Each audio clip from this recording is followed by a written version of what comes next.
అమరావతి రాజధాని పలు అభివృద్ధి కార్యక్రమాలకు శంకుస్థాపన చేసేందుకు వస్తున్న దేశ ప్రధాని నరేంద్ర మోడీ సమావేశానికి వేలాది మందిని తరలిస్తూ ఆత్మీయ ఆతిథ్యంతో శభాష్ అనిపించుకున్న దెందులూరు ఎమ్మెల్యే శ్రీ చింతమనేని ప్రభాకర్, అమరావతిలో ప్రధాన మంత్రి శ్రీ మోదీ పర్యటనకు దెందులూరు నియోజకవర్గం నుంచి అమరావతికి వేలాదిగా తరలి వెళ్లిన కూటమి శ్రేణులు, ప్రజలు, తన నియోజకవర్గ ప్రజల సౌకర్యం కోసం మార్గం మధ్యలో గన్నవరం వద్ద గల ఎస్ఎం కన్వెన్షన్ హాల్లో వేలాది మందికి భారీ స్థాయిలో భోజన ఏర్పాట్లుతో పాటు, వేసవి మండుటెండలతో ఎవరూ ఇబ్బంది పడకూడదని త్రాగునీరు, శీతల పానీయాలు ఏర్పాట్లు చేసిన దెందులూరు ఎమ్మెల్యే చింతమనేని ప్రభాకర్ గారు, స్వయంగా ప్రజలకు తానే దగ్గరుండి భోజనాలు వడ్డిస్తూ, మరోవైపు శీతల పానీయాలు అందిస్తూ తన నియోజకవర్గ ప్రజలందరినీ ఆప్యాయంగా పలకరిస్తూ మరోసారి ప్రజలందరి అభిమానాన్ని చూరగొన్న దెందులూరు ఎమ్మెల్యే చింతమనేని ప్రభాకర్ గారు.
నాలుగు బాటలు తెప్పించా తాగు.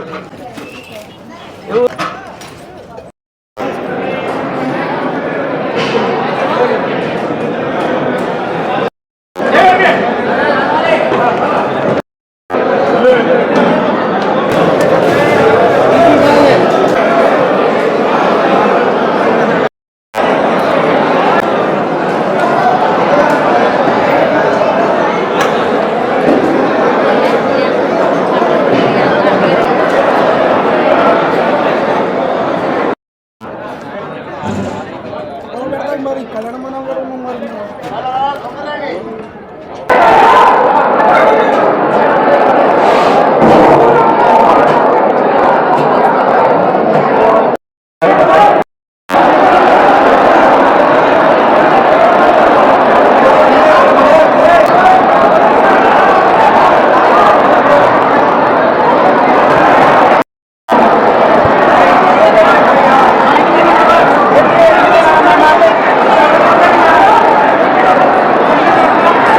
ఈరోజు రాజధాని పునఃప్రారంభ కార్యక్రమానికి మోదీ గారి చేతుల మీదుగా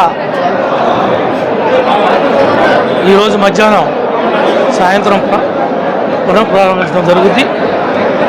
లక్షలాదిగా తెలుగుదేశం, జనసేన, బీజేపీ నాయకులు, కార్యకర్తలు స్వచ్ఛందంగా రాష్ట్ర ప్రజానీకం వేలాదిగా తండోపతండాలుగా తరలి రావడం జరిగింది.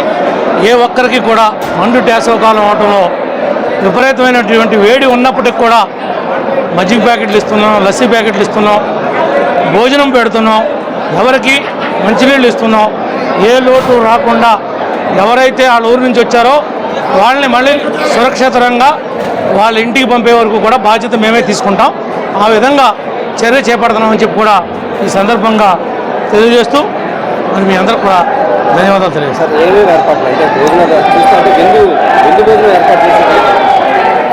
నేనైతే మా నియోజకవర్గం దమ్ బిర్యానీ పెట్టాను. అట్లాగే కొంతమంది స్వచ్ఛందంగా నాయకులు, కార్యకర్తలు వాళ్ళ జేబుల్లో డబ్బులు పెట్టుకుని వాళ్ళ యొక్క కార్యకర్తలకి, నాయకులకి పెట్టుకోవడం జరిగింది. వచ్చేటప్పుడు అదనంగా లస్సీ కూడా ఏర్పాటు చేశాం. ఒక సమోసా జిలేబీ కూడా ఇస్తాం. సుమారుగా ఎంతమంది వరకు కూడా వచ్చి ఉండొచ్చు? ఎంతమందికి? 4000 మంది వచ్చారు ఇప్పటికి. మొత్తం 5,000 చేసాం. 5,000 పూర్తవుతారు.